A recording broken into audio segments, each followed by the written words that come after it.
लोगों की मान्यता है पूज्यपाद भगवत शंकराचार्य की जो ज्योति थी, जो आत्मा थी, वो केदार लिंग में समाहित हो गई। जैसा भी हो, वो हमारे वंदनीय हैं, आदरणीय हैं। हम अंत में जो है उनके कृत्य और रचनाओं के विषय में बताएंगे। पूज्यपाद भगवत शंकराचार्य ने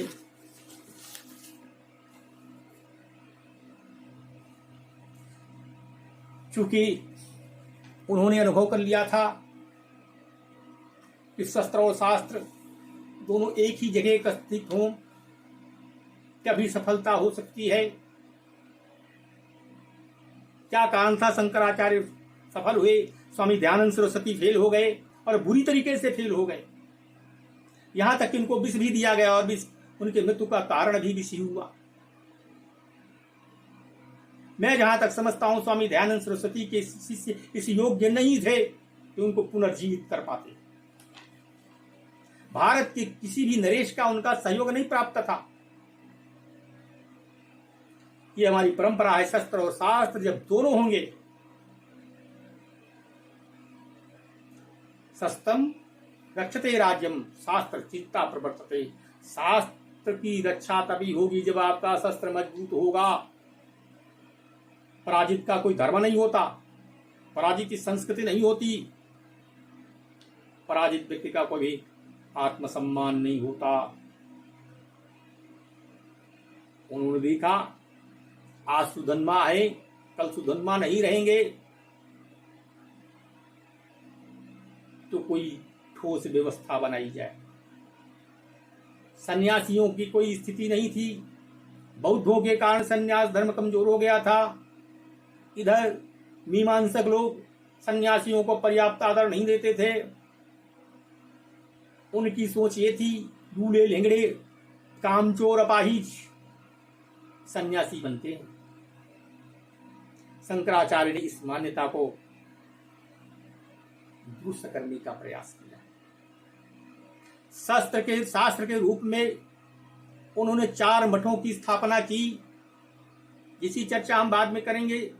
इसके पूर्व उन्होंने सनातन समाज को, हिंदू समाज को शस्त्र सुसज्जित करने के लिए अखाड़ा बनाया। नागा साधुओं का प्राबल्य किया और नागा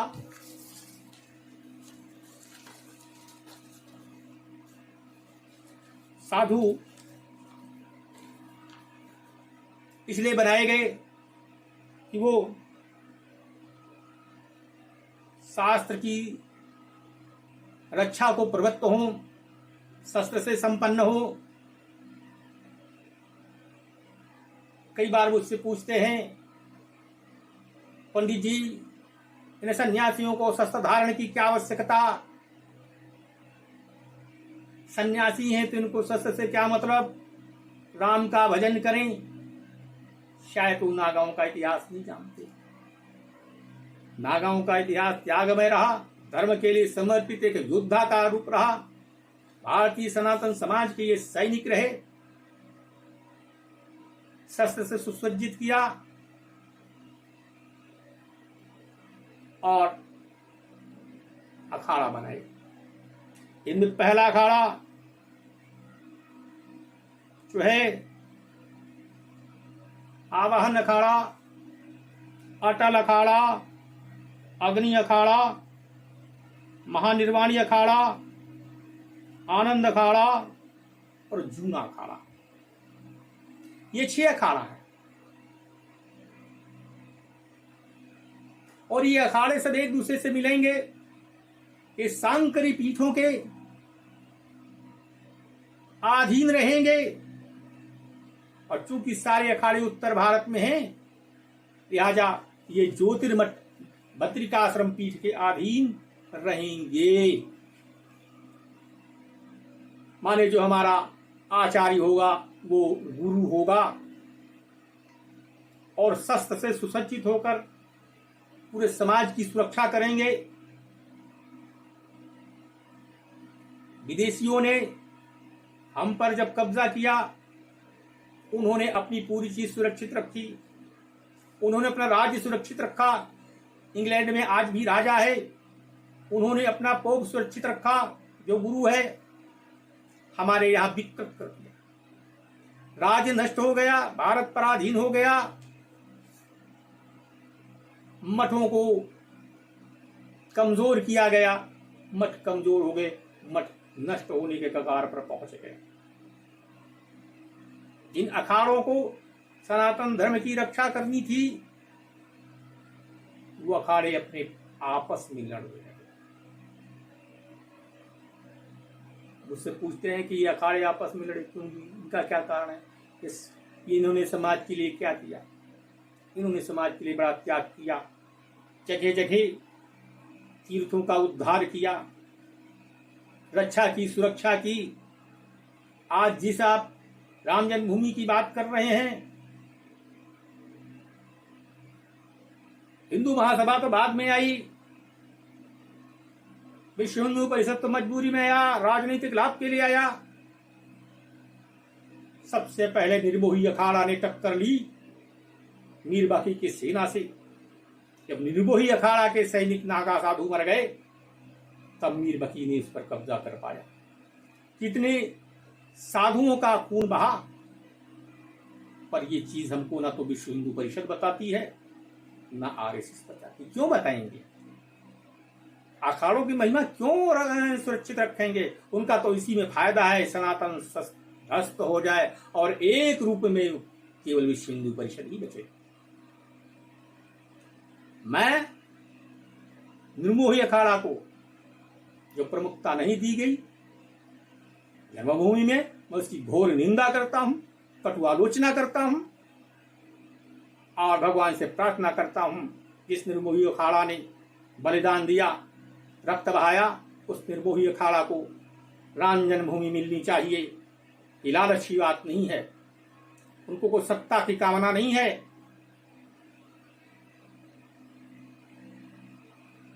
मान्यवर विश्व हिंदू परिषद के नेताओं से मैं कहना चाहता हूं, आप राजनीति से पीड़ित हैं, निर्मोही अखाड़ा त्याग से पीड़ित है। रामानुजाचार्य, वल्लभाचार्य, इनकी पावन परंपरा रही, इनको कोई मोह नहीं था, ना ही आपकी तरह वो वोट की राजनीति करते थे, ना वोट का लालच था उन्हें तो अपने शरीर का भी भान नहीं था। समाज के लिए लड़े, समाज के लिए मरे खपे, धर्म के लिए मरे, धर्म के लिए जिए। बाकी आपकी कृत्य आप जाने। अखाड़ा, मैं पुनः अपने आता हूं, अखाड़ा भटके क्यों, अखाड़ा कमजोर क्यों हुए? उसका कारण ही रहा 165 वर्ष तक बद्रिका आश्रम में कोई शंकराचार्य नहीं रहा। अखाड़ा किसके अधीन काम करें? कैप्टन न हो, राजा न हो तो क्या होगा? मजबूरी में सब अखाड़ों ने मिलकर अखाड़ा परिषद बनाई, और अब मैं क्या करूं? अखाड़ा की स्थिति बड़ी दयनीय है। नती यतिवर नरसिंहा नंद सरस्वती जो धर्म के प्रति समर्पित हैं, एक भी अखाड़ा नहीं आया, एक भी आवाज नहीं उठी। दुर्भाग्य की बात है, शोक की बात है। क्या कर रहे हैं, क्या सोच रहे हैं आप? 1940 में, शायद 1940 या 41, पूर्व से मैं कंफर्म नहीं हूं, पूज्य कृपाति महाराज ने देखा कि वो पीठ शून्य है। उन्होंने अन्य लोगों के द्वारा, जो काशी का मंडल है, विद्वत समाज है, अन्य लोगों ने मिलकर के निर्णय किया कि ज्योतिर्पीठ भी शंकराचार्य से विहीन नहीं होनी चाहिए। उन्होंने प्रार्थना की पूज्य कृपाति महाराज से कोई शंकराचार्य उठाना चाहिए। कृपाति महाराज से निवेदन किया गया, आप ही बैठ जाएं। उन्होंने कहा नहीं, मैं हिंदुओं की राजसी ताकत को बलिष्ठ और नेतृत्व करने की क्षमता रखता हूं, वो मेरा लक्ष्य है, इसलिए मैं शंकराचार्य नहीं बन सकता। इसलिए उन्होंने अपने गुरु पूज्य ब्रह्मानंद सरस्वती महाभाग को बद्रिकाश्रम का शंकराचार्य नियुक्त किया। दुर्भाग्य से, या हम सौभाग्य कहें या दुर्भाग्य कहें, या अपने भाग्य पर रोएं या खून के आंसू बहाएं, बद्रिकाश्रम आज जिसको ज्योतिर्पीठ कहते हैं पुनः न्यायालय के अधीन हो गई। अब शंकराचार्यों की नियुक्ति सुप्रीम कोर्ट करेगा। हिंदू समाज के लिए से दयनीय लज्जाजनक स्थिति क्या हो सकती है। हिंदू समाज को जगना चाहिए, उठना चाहिए। उत्तिष्ठ जागृत प्राप्तिवरान निबोधत। उठो, जागो और अपने लक्ष्य को प्राप्त करो, अपने समाज को संगठित। इन अखाड़ों का काम था, अखाड़ों ने किया। बद्रिकाश्रम पीठ के निर्देशन भाव के कारण अखाड़े बह गए। मैं अपनी विवेक से कह सकता हूं कि अखाड़े उत्तर भारत में ही ज्यादातर, दक्षिण में शायद कोई हो। अगर कोई हो, कोई महान भाव विद्वान हो, मैं इसे हाथ जोड़ करके प्रणाम करके कहता हूं, दक्षिण भारत के अखाड़ों को जी मुझे भी बताएं। मैं अगला वीडियो दक्षिण अखाड़ा के विषय में डालूंगा, अगर कोई हो। इसके बाद में आचार्य प्रवर ने 10 सन्यासी स्पष्ट रूप में क्षेत्र विभाजन की दृष्टि से किया, तो 10 नामी सन्यासियों की स्थापना की। इससे पहले तीर्थ, आश्रम, वन, अरण्य, गिरी, पर्वत, सागर, सरस्वती, भारती और पुरी, ये 10 नामी सन्यासी बोले जाते हैं। और नागा भी इन्हीं में से आते हैं। ज्यादातर गिरीपुरी यही नागाओं में रहते हैं। एक आधे भारतीय भी हो तो हो, मतलब ज्यादातर गिरी और पुरी रहते हैं। इन 10 नामी सन्यासियों का काम क्या था? भीख मांगना, धन इकट्ठा करना नहीं, धर्म की स्थापना के लिए पूज्य शंकराचार्य ने इनकी स्थापना की। तो इसमें जो तीर्थ है, जो तीर्थ सन्यासी हैं, उनका ये दायित्व था वो समस्त तीर्थों की सुरक्षा करें, वहां धर्मशालाओं की सुरक्षा करें, ऐसी लोगों की प्रेरणा बने कि वहां पर धर्मशाला हो, होटल न हो। धर्मशाला वो होती है जहां पर आप जाते हैं, धर्म की चर्चा होती है, तीर्थ में वातावरण होता है और आप सत्संग के लिए उत्सुक होकर लाभान्वित हो सकते हैं। होटल वो है जहां पर दारू चले, मांस खाया जाए।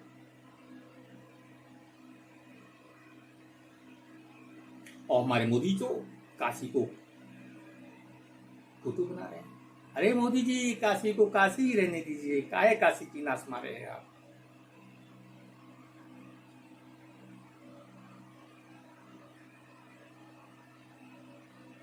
तीर्थ, पूरे भारत में तीर्थों की सुरक्षा करे, संरक्षा करे। तीर्थ फले फूले, तीर्थ में अनाचार न हो, तीर्थ में पुनः कापालिकों का अत्याचार न हो। जैसे शंकराचार्य के समय में आतंकित थे, वैसे आतंकित न हो। ये तीर्थ का दायित्व था। आश्रम की इतनी व्यवस्था है। आश्रम पूरे भारतवर्ष में सुरक्षित रहे, आश्रम बने, आश्रम फले फूले, वहां जनता आए, वहां दान दे, आश्रम से जुड़े, आश्रम की सेवा करे और आश्रम की संरक्षा करे। और आश्रम के लिए कोई अगर कुदृष्टि करता है तो आश्रम के लिए बलिदान हो जाए। ये आश्रम का काम था। और आश्रम बहुत दिन तक करते। अब वन और आरण्य, इन दोनों को यह काम दिया गया कि हमारे जंगल सुरक्षित रहे, विदेशी ताकत ना आने पाए, आतंकी ना आने पाए, वहां के समाज को सुरक्षित किया जाए, सुशिक्षित किया जाए, सुसंगठित किया जाए और राष्ट्र के लिए उदात्त भावनाएं पनपाई जाए।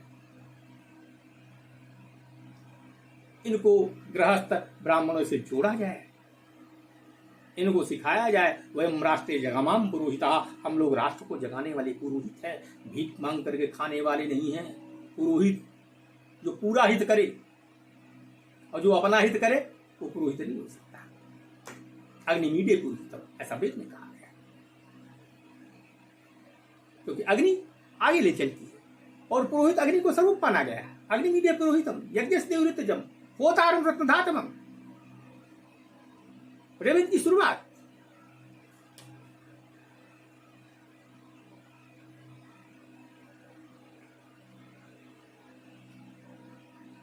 गिरी और पर्वत, हमारे सारे पर्वत सुरक्षित रहें। ये गिरी सन्यासियों ने अपना दायित्व छोड़ दिया। आज पर्वत की एरिया में ईसाई मिस्त्रियां जा रही हैं। दुर्भाग्य का कारण कोई सन्यासी नहीं दिखाई पड़ रहा है। सब मांगने खाने में मस्त व्यस्त। अनेकों सन्यासियों को तो मैंने पैसा पैदा करते देखा।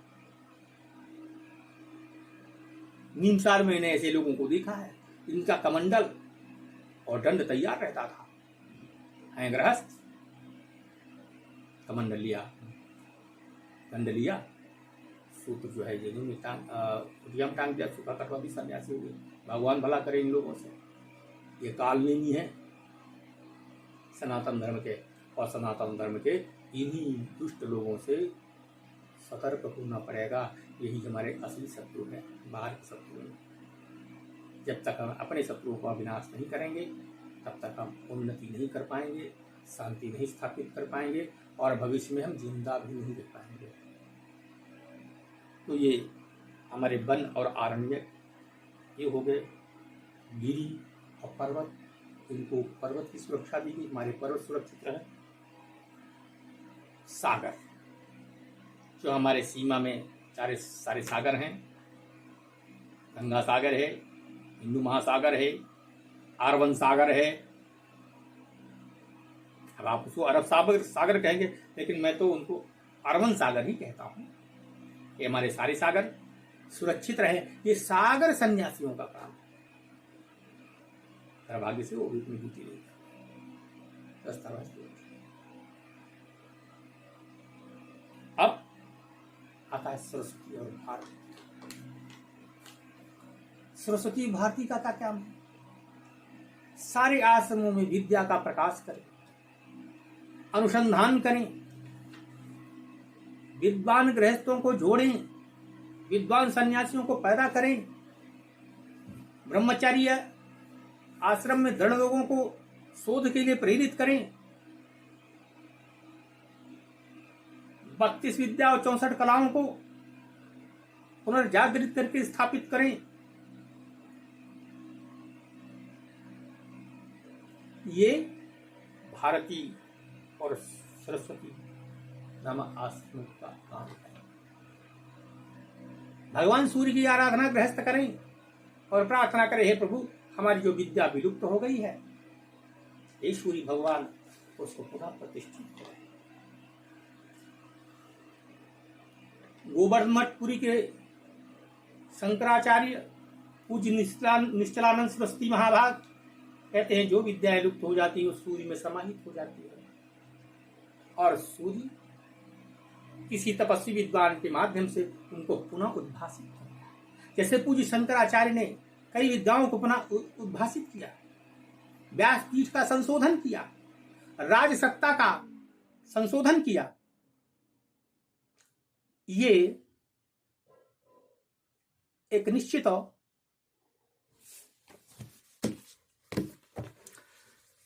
मत है। ये भारती और सरस्वती नामा सन्यासियों का कार्य है। अब बचते हैं पुरी। पुरी पूरी सन्यासी